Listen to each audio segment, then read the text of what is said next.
Your favorite radio station presents a holiday classic. Attaboy, Clarence. The 23rd anniversary edition of Christmas on the Radio. God bless us, everyone. Now the 2022 edition of Christmas on the Radio with your host, Wyatt Cox. Well, let's spend an hour with Bob Hope. His Christmas shows, and we're going to hear shows from 1948 and 1949 this hour. Let's start off December 7th, 1948, as Bob goes Christmas shopping with Doris Day, and Bing Crosby also stops by. Well, I swan. Me too, so do I. How about you? Yes, it's the new Swan Show with our great singing star, Doris Day. Well, I swan. Our special guest, Bing Crosby. The four hits and a miss, the new Les Brown Band. We use Swan exclusively. How about you? Yes, how about you? Oh, me? My name is Robert, hair of gold, eyes of blue, and muscles like Errol Flynn Hope.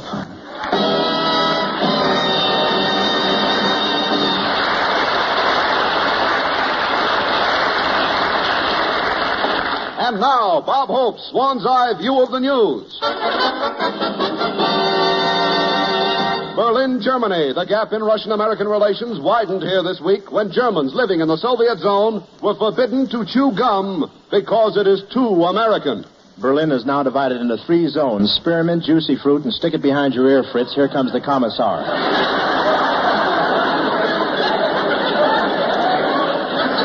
After the law was passed against gum chewing, they arrested one German because his jaws were moving.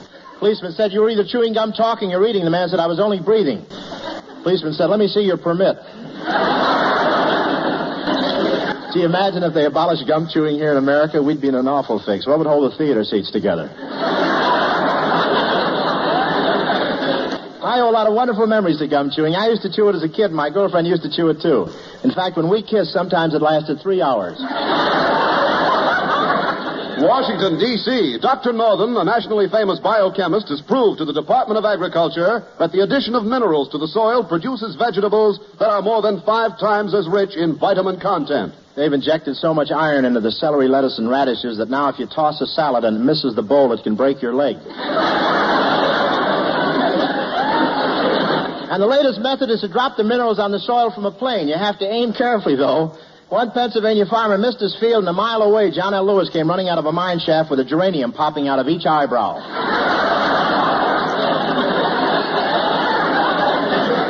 That'd be better on television, wouldn't it? All those vitamins in the soil are affecting the earthworms, too. I went fishing and put one on a hook, and the first thing I knew, the worm got a stranglehold on a trout, flipped him up in the bank, yelling, "Hey, look at me, I'm Gorgeous George." New York, New York. Generals, politicians, entertainers, and secretaries all hit the literary jackpot as this week found their books topping the bestseller lists. Everybody's writing a book about their experiences except Artie Shaw. He's still doing research.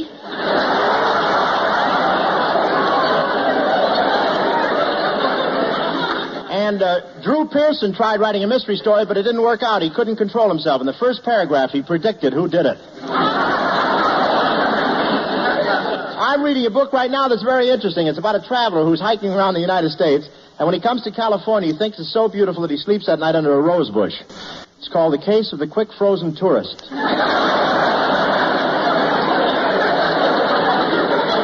Los Angeles, California, one of the largest crowds in football history, this Saturday jammed the Coliseum to see the University of Southern California score the major football upset of the year by holding Notre Dame to a 14-14 tie. I've never seen such a crowd in the Coliseum. The stands filled at capacity, and some of the fans even more so. There were 100,000 people at the game, including me. People were sitting so close together that when I got up, I was wearing a blanket, 3 fraternity pins, open-toed gold sandals, and a...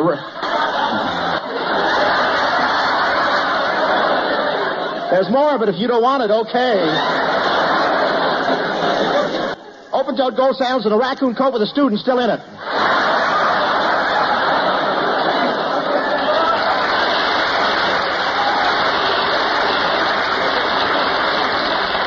Oh, you're you're so impetuous.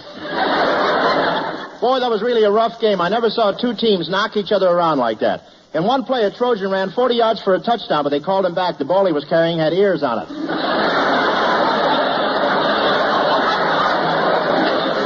Polytech University. Professor Capstaff, noted psychiatrist, made the statement that his experiments have proven that inanimate objects can think. Hi. Inanimate objects can think? Well, that's right, Bob. So yesterday I went to a psychiatrist, and you know what I did? I took a cake of Swan soap with me. The first 4 rows better move back. As he warms up, small bubbles come out of his eyes. Well, Sir Bob, the psychiatrist put that cake of Swan on his couch and asked what was troubling it. And that little cake of Swan looked up at him and said, well, nothing's troubling me. I'm happy. I'm happy because I'm the newer, better white floating soap. I'm wonderful in the bath. I don't leave you with a taut, soapy feeling because I rinse away so completely and leave your skin soft and smooth. I know. I use it on my hands, and they're getting so soft my fingers look like 5 peeled bananas.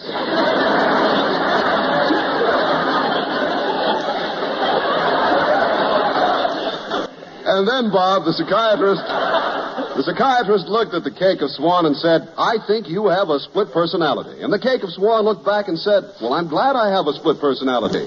You can use half of me in the kitchen and half in the bath. If you don't buy it this way, folks, he pokes it through your bathroom window on the end of a mop. Well, Bob, I want everybody to know about Swan because it's made by a modern, patented process that no other soap can use.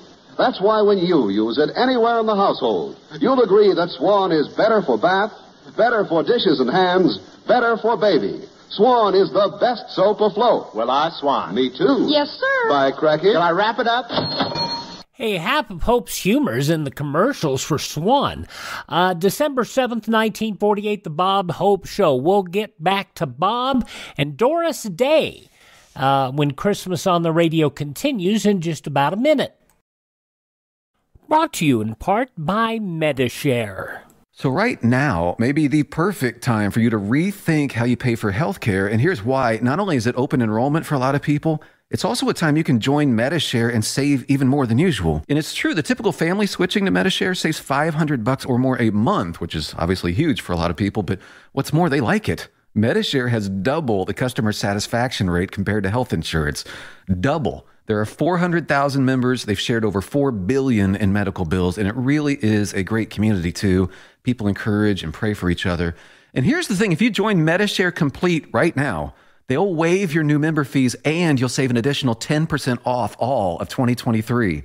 That's right. No fee to join, 10% off every month of next year, but it's a very limited time offer. You have to sign up before December 31st. Great savings, great health care. Find out more. Call now. 833-34-BIBLE. That's 833-34-BIBLE. 833-34-BIBLE. All right, Doris Day's just sung a song on the Bob Hope Show, December 7th, 1948, and she's talking to his announcer, Hy Averback. Gee, that was great, Doris. Oh, thanks, Hy, but I'm really surprised I was able to sing at all tonight. I'm so knocked out from Christmas shopping. Oh, yeah, I knew you were helping Bob with his shopping. Tell me, Doris, is Bob spending very much money this Christmas? Well, he said he was going to take it very easy because he lost a lot of money in the market. Oh, did he have some of that amalgamated tin just before it went down? No, he got caught with 52 airmail stamps when they dropped to 4 cents. Well, that shopping tour, that tour must have been some experience. Oh, you said it. I was waiting for him in front of Woolworth's. He was 10 minutes late, and I was getting very impatient. Gee, I better get going or I'll be late, but this is so interesting. I just can't tear myself away. That girl is so beautiful, and she's looking right at me. She smiled at me, and now she's winking. Gee, she's beautiful. Look, Bud, I don't mind you looking at the television, but keep your clammy nose off my window.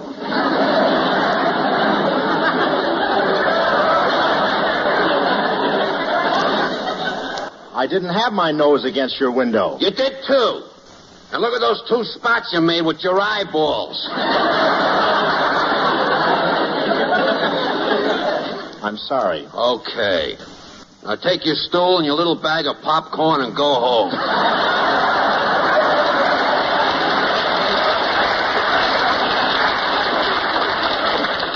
All right, mister. Well, I'd better get going. Ho, ho, ho. Merry Christmas, boy. Well, thanks. And Yuletide greetings to you, Jolly St. Nick. Who's jolly? This California sunshine's freezing me to death. My feet are killing me, and this morning my unemployment check bounced.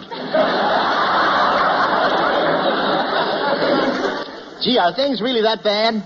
Things are nauseating, boy. They're horrible. Merry Christmas, everybody.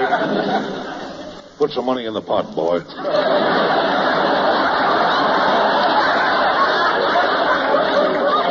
Well, wait a second, Santa. Who does this money go to? It's for a very good cause. It's for the undernourished and downtrodden Eskimos of Upper Glendale. Now, wait. There aren't any Eskimos in Glendale. Can you prove it? No. Put some money in the pot, boy. Well, I got to meet somebody right away or I'll be in trouble. He's got troubles. Boy, I'm married to the most miserable, mean, and ornery woman that was ever allowed out of the snake pit. She's really bad, huh? Revolting. Merry Christmas, everybody. Boy, my wife is so homely, she's got a face like a plate of mashed potatoes with a lump still in it. Put something in the pot, boy. Okay, here's some loose change. Thanks. You know, I only get 10% of what I take in. Last week, the organization made $20, and all I got was $150. Well, just a second. If you only get 10%, how come they got $20 and you made $150? Oh, I don't know. Just lucky, I guess. Merry Christmas.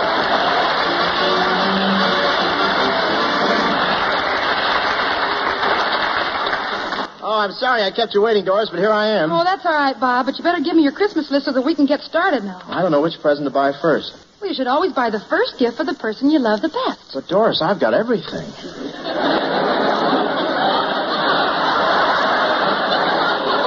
Come on, let's go in this department store right here, huh? Okay. Oh, Bob, about the present you're going to buy for me. Oh, there's a friend of mine over there. Hello, Mort.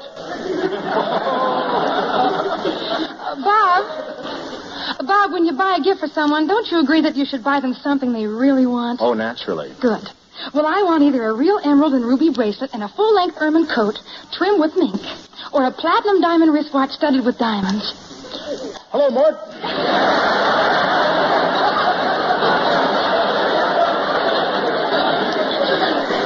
Okay, let's look at your list now. The first name you have is Crosby, and right next to Crosby's name you've written $2.25. Is that what you're going to spend? That's plenty. Last year I wanted a motorcycle to ride around Paramount Studios with, and I hinted it to Crosby. I must have told him 50 times that I wanted a motorcycle, and then came Christmas. What did he give you? An oil can and a road map. Well, look, Bob, I have a wonderful idea. You give me your money because I know much more about shopping than you do, and I can save you an awful lot. Okay, here's my wallet. Oh, there's something that would be nice for Bing. A set of matched golf clubs. Oh, wait a second. Oh, Clerk, how much are those golf clubs? $190. Hello, Mort.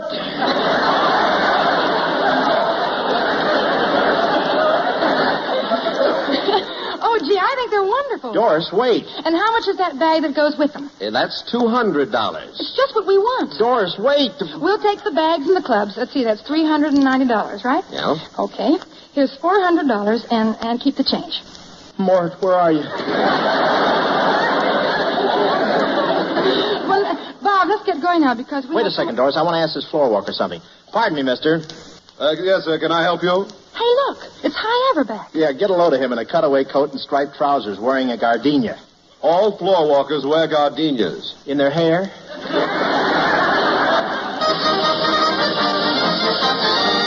And here he is, ladies and gentlemen, the man who boiled the hot water when Al Jolson was born, Mr. Bing Crosby, right there. Thank you. Thank you very much, and good night, everybody. Good night. Wait a minute, boy. Where are you going? I sang my number. I gave the show a little class. Now I'm off. Gave the show a little class. Look, you hopped-up Hildegard. You'd better stop going to that African barber. He's been shrinking your head again.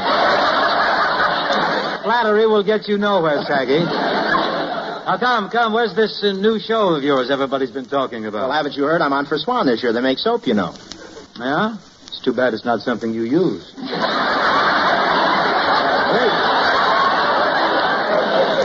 Hey, Lumplap, you've got 2 chins. Would you like to try for one? Now, let's face it, Nostril King. Before I sang my song, this show was laying a large swan egg. True or false? Get him. Look, Philco Knob, last week... A large set. You're wearing the cabinet there, too. Look, last week my hand slipped and I happened to tune in your show. Now I know why it's transcribed and you broadcast it later. What do you mean? Gives you time to get out of town and hide before the people hear it. To think when I first met this boy, he had a job blowing out glove compartments at a car wash. Steady, couch pouch. Now look, ratchet head, if I'm to...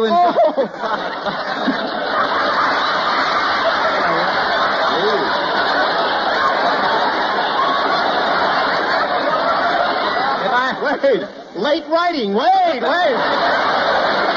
Oh, there's some sneaky things going on. If I'm going to endure this vilification, I want my money first. Shall I explain vilification before we go on?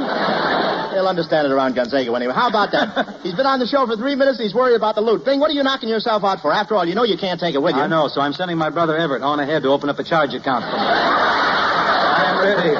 Bing, there's something that's always bothered me. When you send in your income tax, how do you get that mattress in the mailbox? Easy, bog brain. I never have any trouble with my taxes. Why, I'd give President Truman the shirt off my back. I know. I saw pictures of him wearing it in Key West.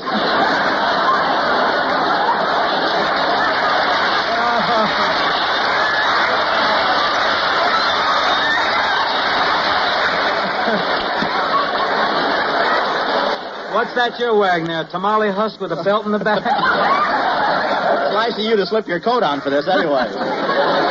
Think I'm too frisky? Say, don't care for that, huh? I guess not. We'll ignore the next 6 lines. All right. New kind of radio. Just throw the whole thing away. Hey, look. You better stop being so frisky or I'll tell Abby Rents to stop souping up your wheelchair. Wheelchair, come. That's no way to talk to a man who's just reached 35. You're 35? 35 times what? Wait a minute, you're snapping your wig, my boy. If you remember at my last birthday party, I had a cake with only 35 candles on it. Yeah, but at the bottom it said continued on the next cake. But what does age matter? I saw your last picture and I thought you were great. That's a coincidence, so did I. Read that line again. There's a talent scout here tonight from the Wilson Ham Company. He's got his stamp, he'll make you grade A, I'm sure. Like the stag one, a pink one. You know, we ought to make a picture together again, Bing. I stopped over at your house last night to talk to you about it, but nobody was home. Oh, that's a shame. Yeah, I must have rung your bell about 5 times. 6 times.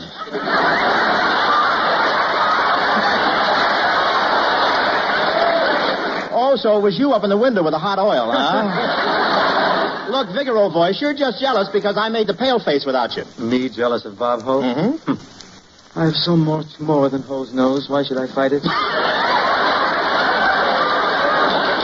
Tell me, Bob. I get to laugh without even reading it. I love that. How'd you feel having Jane Russell opposite you instead of me in that picture? How would anyone feel switching to filet mignon after a diet of hog's livers? Hold it, swivel snout, hold it. But really, Bing, we always have so much fun making pictures together. People seem to like them. They do well at the box office. How come we haven't worked together lately? Oh, I don't know. Just lucky, I guess. I don't know how to break this to you, kid, but on the screen, you sort of cramp my style. What do you mean? Well, for my money, you don't look too good. With your money, nobody has to look too good. Excuse me, Bing. I didn't mean to raise my voice. That's all right. You're sure I didn't blow your hearing aid? I'm tuned into We the People. I'm on a 2-party line. Besides, kid, I like to do a lot of singing in my pictures, and with you around, it's just singing? Mm-hmm. I didn't want to say anything, but when you sang your song before, you sounded like Jessica with her net dragging. Why don't you give up? Give up? Singing is my life, Robert. It is, huh? Of course, I've been lucky. There's the radio and the records and the jukeboxes, but I dare say I'd have been a singer 200 years ago. Weren't you? I ignore that and repeat, Bob, that 200 years ago I still could have made a living with my pipes. Are you kidding? I suppose composers like Mozart and Beethoven would have been writing songs for you. Not wholly impossible. I can see myself asking Ludwig von Beethoven to knock out a little ditty for me. Almost sounds as if we're going into a sketch. Could be.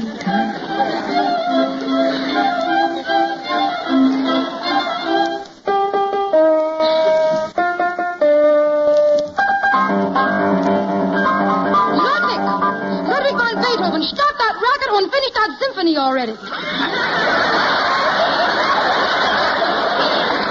Ach, der Lieber. I've got to stop those jam sessions mit Dizzy Van Gillespie. Oh, Ludwig. Ludwig. Ja, Mama. I've got the message for you. Mo called. Mo who? Mozart. Mama, have you been spiking the strudel again? Oh, Ludwig, there's somebody here to see you. Herr Bingle van Crosby. Oh, well, send him in. Good day, I'm Herr von Crosby. Who? Herr von Crosby. The Crosby, I believe, but where the hell?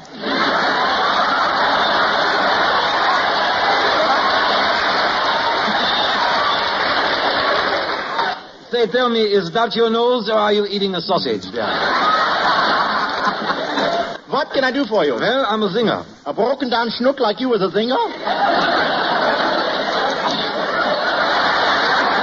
Ach, du Liverwurst, this is giving me mine Charlie's. I have, you know, I'm Bingo van Crosby, the famous singer. For 3 years, I played at Slapsy Fritz's. And I've come all the way from Unter den Linden to see you. Jawohl, ach, der Lieber und unter Blitzen, you Schweinhund, you.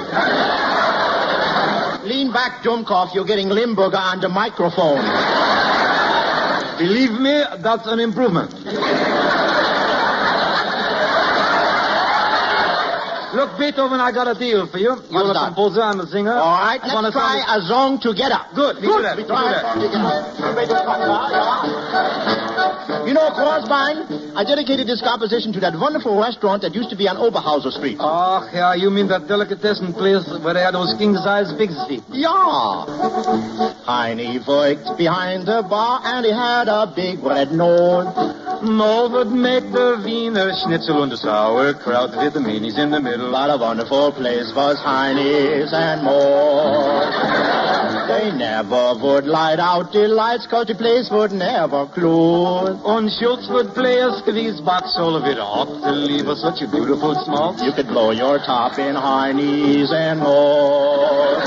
Ach, wie was the gay blades in those days, eh, meine Herr? Yeah, I remember we belonged to the Wilhelmstrassen Pickled Herring and Necking Society. Sometimes we got around to the pickled herring. Oh, you fracture me, Crosby. Oh, you stinker, you. Don't get. Has your nose always been like that, or did you have that ballpoint put on it there? What is it? The free lunch was gorgeous. The beer was always cold. And the dancing with the women. Ah, the women. Ja, jawohl. You could smell the place for 16 blocks. And it wasn't any rose. Garlic cheese and old Limburger. Pickles mixed with the herring together. And the meatballs tasted just like leather. Chopped up liver and bologna. Pickled pig's feet that were bony and salad. Say, Professor.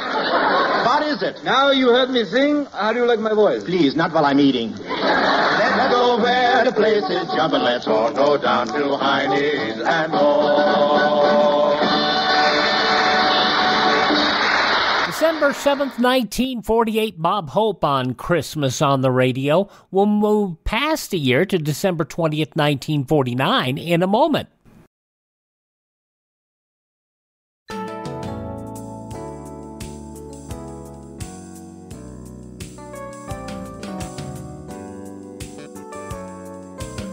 Christmas on the Radio continues, now with your host, Wyatt Cox. Thanks for spending part of your Christmas time with us. Now, an episode of the Bob Hope Show, and this goes back to December 20th, 1949. Bob Hope and Rhonda Fleming and Bing Crosby.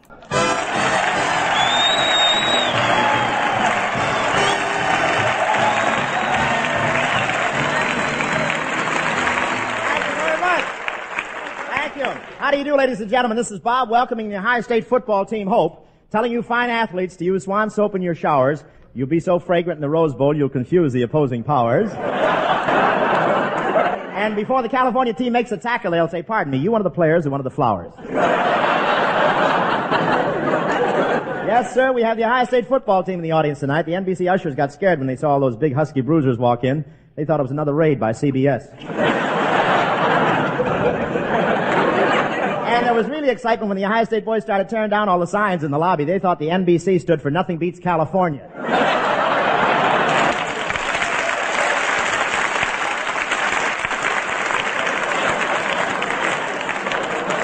And are these boys rugged? I ate with them at the training table today, and they have a different way of passing things. You're now looking at the fool who asked for the gravy.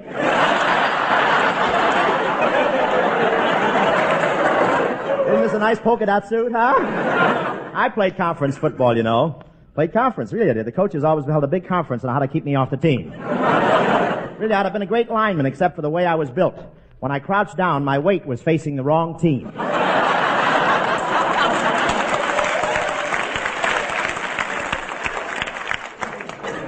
The Ohio coach, Wes Fessler, came prepared for his visit to California. He made all the fellas bring overcoats, raincoats, sunsuits, snowsuits, and diving helmets.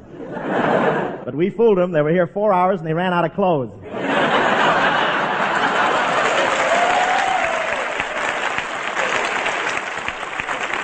I won't say how much rain we've had over the weekend, but this year we're harvesting the oranges with nets. Things were really floating around here over the weekend. I drove to the Coliseum Sunday to see a football game. When I got there, I parked in my own garage.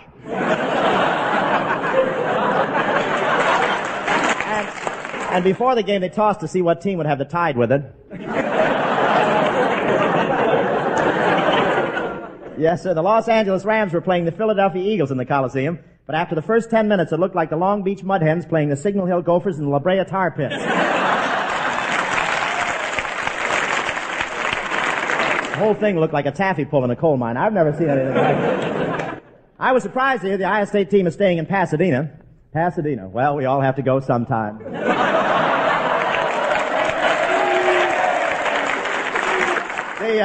The coach wanted these boys to get lots of rest, and Pasadena doesn't allow any noise at all over there. They arrested a bellboy at one Pasadena hotel for disturbing the peace. He served an Alka-Seltzer without a silencer. And if you take an Alka-Seltzer in Pasadena, you have to go to Glendale to burp. What a ritzy town. They stop you at the city limits and make you exhale your smog. They're very snobbish in Pasadena. They believe if you don't live a good life, when you die, you go to Los Angeles. I'm talking pretty fresh about Pasadena for a guy who needs tickets to the Rose Bowl. Those tickets are harder to get right now than the bath in New York. It's pretty hard to convince Californians that there's a water shortage in New York, but there is. It's so dry there, I got a letter from New York yesterday, and the stamp was pinned on the envelope.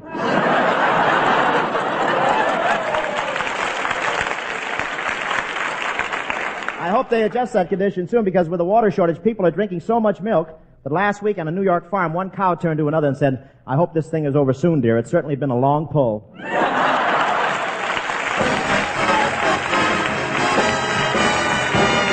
December 7th, 1948, Bob Hope, as Christmas on the Radio continues in a moment.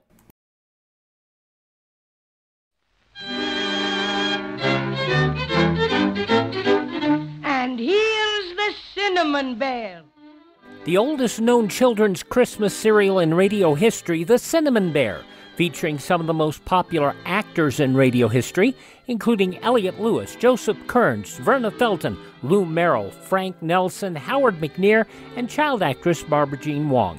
85 years later, this series of Judy and Jimmy traveling to Maybeland to recover their silver stars still fascinates youngsters of all ages. Now we're offering the entire 26-episode series of The Cinnamon Bear via download for a Buy Me a Coffee donation of $10 or more at classicradio.stream. Support Classic Radio Theater and have The Cinnamon Bear for your family to enjoy for years to come. Go to classicradio.stream and donate $10 or more, and I'll send you a link for immediate download. classicradio.stream.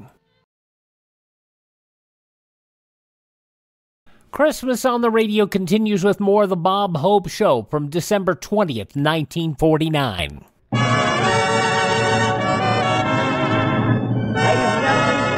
One of the big thrills in making Paramount's new picture, The Great Lover, was the privilege of playing opposite one of the screen's newest and loveliest stars. And here she is, that gorgeous atomic redhead, Miss Rhonda Fleming.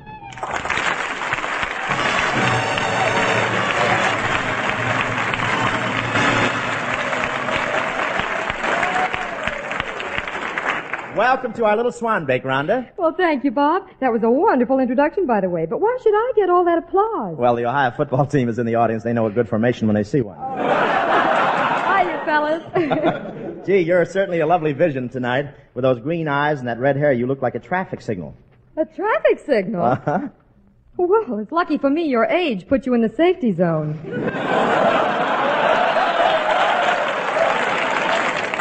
Rhonda. We could go further, you know. Later, Bob. Rhonda, that's not gray in my hair. It's frost. I forgot to wear my smudge pot earrings last night. Rhonda, I haven't seen you since we whipped up The Great Lover. By the way, you know how Paramount happened to choose me to play The Great Lover, don't you? The economy wave? Please, girl, name one actor who could have played the part better than I did. Well, let's see. There's Van Johnson. Van Johnson. You mean the pumped-up Mickey Rooney? Look, Rhonda. I don't want to disillusion you, but Van Johnson's a big fake. Even his freckles are phony. Oh, you mean those freckles aren't real? No, MGM sprays ketchup at him through a screen door. That takes care of him. Next. Well, then what about a more mature actor like Charles Boyer? All women are crazy about him. His voice is so soft and muffled. Yeah, my voice would be soft and muffled, too, if I strained it through my eyelashes. Next. Oh, you can't discourage me, Bob. There's lots of actors who could have played The Great Lover. For instance, what about Cary Grant? Yeah, what about old Notch Chin? Bob, that's a dimple in his chin, and I love it. Dimple. I've got the same thing 3 inches higher, and they call it a hole in my head.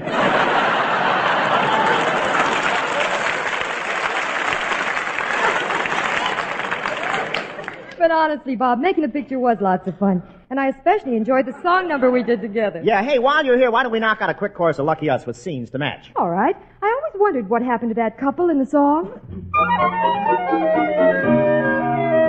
Just a bungalow for two, so right for each other.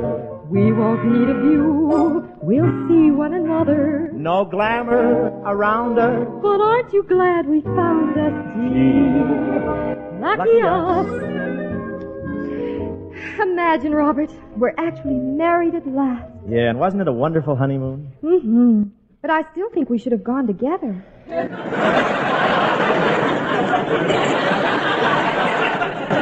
Well, this way it saved one bus fare, but I don't care. I don't care if we're broke. Whenever I feel real blue, I just sing a song. Just a bungalow for two, who's right for each other. Hey, shut up in there! Oh, that nasty old man next door. He's always complaining. Don't pay any attention to him. Just remember that Ooh is my itsy-bitsy little snuggamuggums, and my snuggamuggums is the prettiest girl in the block.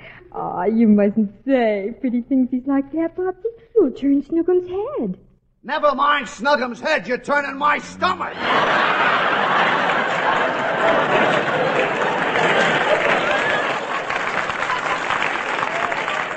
Darn him, he gets me all confused.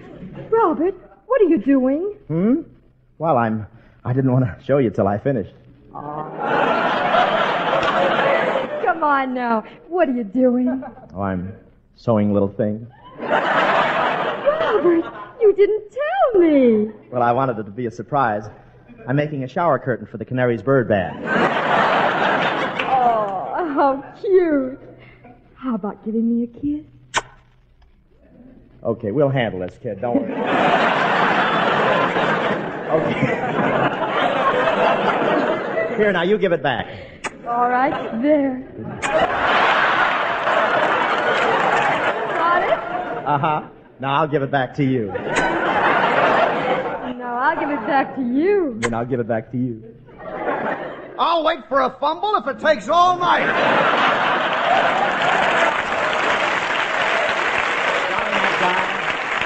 Oh, we won't eat crepes, Suzette. They make you so weighty. We'll eat what Grandma ate. She lived way past 80. No pheasants in brandy. No pills we must keep handy. Gee, lucky us. Now let's look in on the same couple. They've been married now for 10 years. Boy, are you hopeless. Oh, shut up, fathead.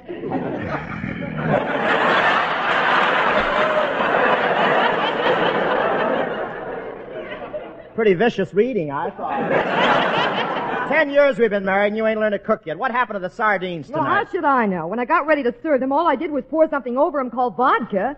Yeah, I wondered why they were whipping each other with a celery and yelling, "Mule train!"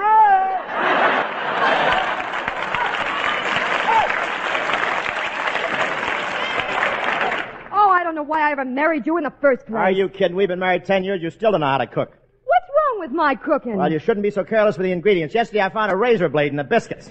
Did you really? Yeah, now I'm worried. The Cocker Spaniel's missing. I wonder what could have happened to him. I don't know, but my birthday cake had a cold nose. Well, what are you complaining about? What are you complaining about? My marriage has really been a disappointment. It has, huh? Yes, it has. I always look forward to an addition in the family. I dreamed of sitting in the evening and listening to soft gurgling in the next room. You've got it. Your old lady's in there hitting the bottle again. There'll be socks and things to mend. I'll keep you in stitches. Time is all we'll spend. With us, time is riches. Oh, Mother, we've been married 50 years this week. I know it, Robert. Remember our first anniversary? Yes. We danced till dawn. We sure did. You put the anniversary waltz in the phonograph, and I cranked it up. That's right. Do you feel like dancing now? Yeah, but tonight you'll have to crank me up. Well, you are beginning to look kind of ancient. I noticed lately your bones are cracking up a bit. Yeah, they sure are cracking. Getting so I can't tell whether it's my Rice Krispies acting up or me sitting down. Gosh, Pa, you're not as lively as you used to be. Whatever happened to your get up and go? It went, and it ain't come back yet.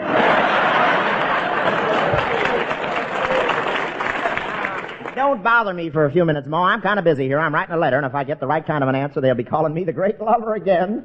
You mean you're asking Santa Claus for some celery tonic? No, I'm writing to Alvin Barkley for advice. So humble, nothing love to grumble. Gee, lucky I.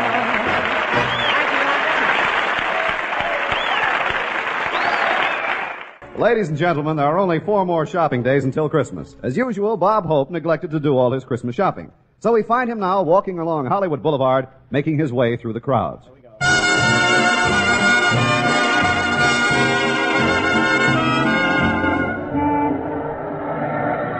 Gee, what a sight Hollywood Boulevard is. People milling around, sirens going, cops arresting pickpockets, streetcars bumping into automobiles, automobiles bumping into pedestrians, and above it all, a loudspeaker playing a record of Some Enchanted Evening. Well, I better get over to the store and... Oh, hello, Bob. Oh, hi, Doris. What are you doing up on Hollywood Boulevard? Well, I just have one more present to buy, and it's pretty tough making a choice because this guy I have to buy it for has such perfect taste. He's so discriminating, such a man of the world. Well, who is this guy? Me? What would you suggest, Doris? How about a full-length mirror?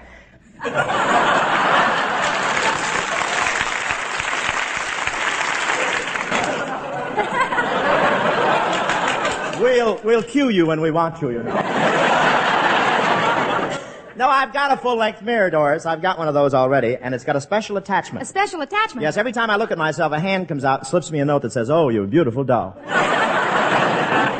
You know, Bob, I don't know what to get you for Christmas. Well, Doris, I don't want to seem ungrateful, but please don't give me a present this year that you've knitted. You know how you get carried away when you start knitting. Oh, was the sweater I made for you last year too big? A little bit, but it came in handy. I now have the only Buick in town with a turtleneck slip over it. Well, Paramount gave me the measurements. It's a laugh with a straight line. Go ahead, it's all right. Don't go to your next line. It's all right, honey. You know, Bob, I bet everybody has a gift problem. I wonder what all these people on Hollywood Boulevard are buying. Well, it ought to be easy enough to find out. I'll just ask a few of them. Maybe you'd like to interview me, young man. Well, how about this? How about this? Now they're devaluating people. Well, maybe you can help me, sir. I'm trying to find out what sort of gifts people are buying up here on Hollywood Boulevard. Well, I'm trying to buy something for my wife, Maggie, and she's such a problem. Well, why is that? She weighs 370 pounds and has 4 chins. Oh, our married life isn't very happy. Why not?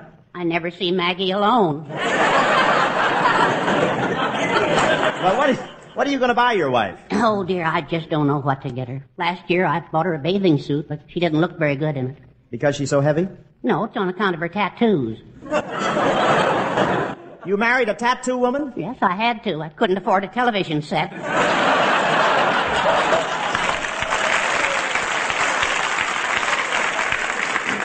But we almost got a divorce. Why? I'd seen the picture before. Well,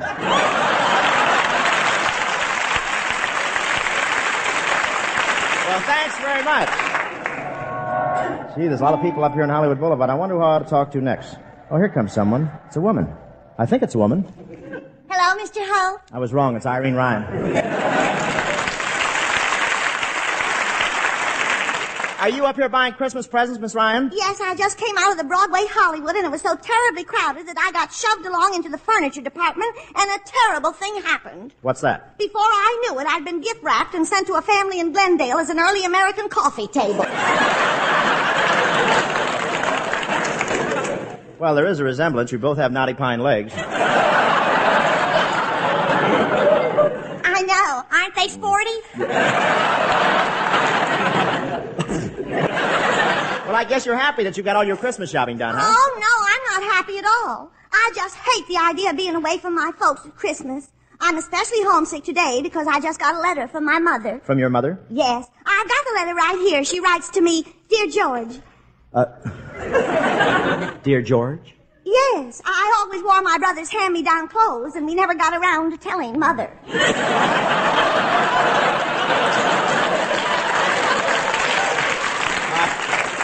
I wondered why you were wearing spats. Oh, but I don't look like a man now, do I? No, I think you look gorgeous, George. Say,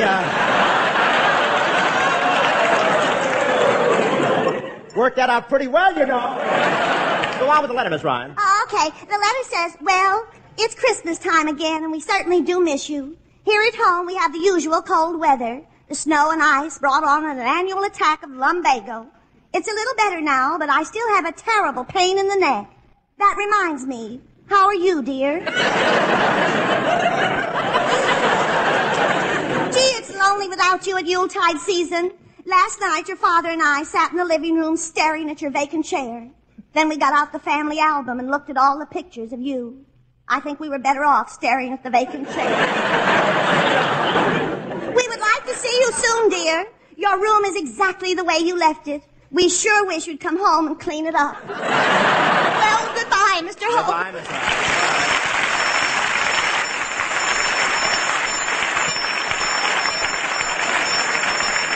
Say, there's that Santa Claus I've been seeing on the boulevard lately. Think I'll go over and talk to him. Oh, hiya, Sandy. What's the good word? Put something in the pot, boy. Well, how you feeling tonight, Santa? Oh, miserable, boy. Just miserable. I'm so miserable I could be the West Coast distributor for misery. I caught an awful cold last night. Merry Christmas, everybody. You have got a bad cold. I wouldn't have caught this cold if people would only learn. Learn what? To cover a man up after he's been thrown out of a saloon.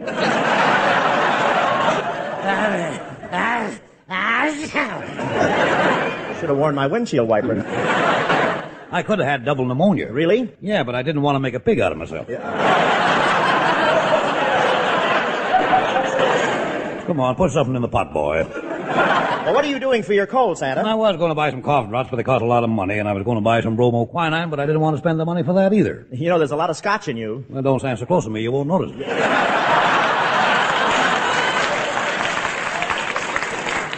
Say, look, I've been asking people along the boulevard about their Christmas shopping. Are you buying any presents this Christmas? Oh, yes. I was trying to get something for Mom, but she's so hard to buy for, you know. Pop gets her everything. Why, is he wealthy? No, he's a shoplifter. When he walked out of the May Company, the whole left side of the building sagged. Merry Christmas, everybody. Merry Christmas, everybody. Well, Bing Crosby!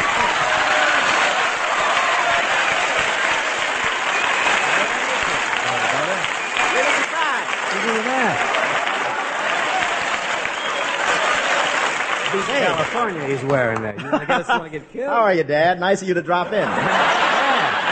Well, I was listening to the show outside there, Bob, and I knew you'd have some time to spare, so I thought I'd fill in the gap, you know? You've not only filled it, you're overflowing. Well, of course, this is the time of the year when people drop in on people, and you are people, aren't you?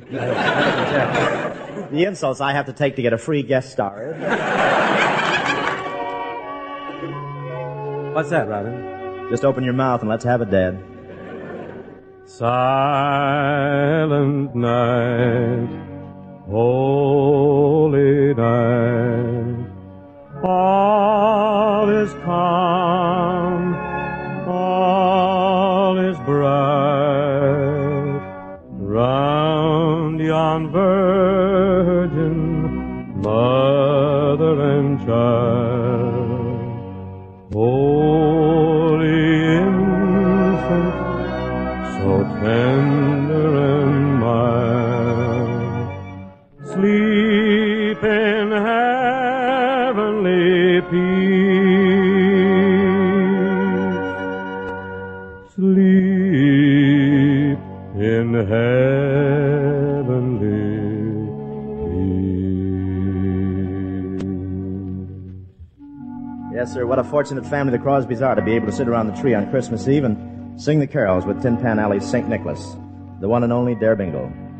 You know, every Christmas my kids, Lyndon, Tony, and Nora and Kelly, throw it in my teeth. Daddy, why can't you sing like Mr. Crosby? That's very gracious of you, Robert, but when Gary, Dennis, Philip, and Lindsay gather to sing the carols, I want to tell you I'm just the fifth in the foursome. Besides, on Christmas Eve, the gang discuss matters of far greater importance than Daddy's music. And don't we all? You know, on Christmas Eve, our thoughts and our thanks go out to the mothers and dads of more than 300,000 young men who traded their lives for our freedom, and to the thousands of their buddies who'll be spending another Christmas in our veterans' hospitals. You mind if I throw in something personal here, Robert? This is the time for it, Harry. Well, Bob, when a Hope and a Crosby get together, things usually get a bit zany. But crowding Christmas as we are, I'd like to take my hair down, up, no cracks here, and tell you very sincerely, Santa Claus couldn't bring me anything I value more dearly than a lifelong lease on the good fortune that has given me so many good friends. It's wonderful. Sign right here. I'll go for that. Merry Christmas, Bing. Merry Christmas, Bob. Merry Christmas, Merry Christmas. December 20th, 1949, Bob Hope on Christmas on the radio. On many stations, we have another hour straight ahead. If you're with us, we look forward to the pleasure of your company. If you leave us at this time, please accept our warmest wishes for a very Merry Christmas and a happy and prosperous 2023.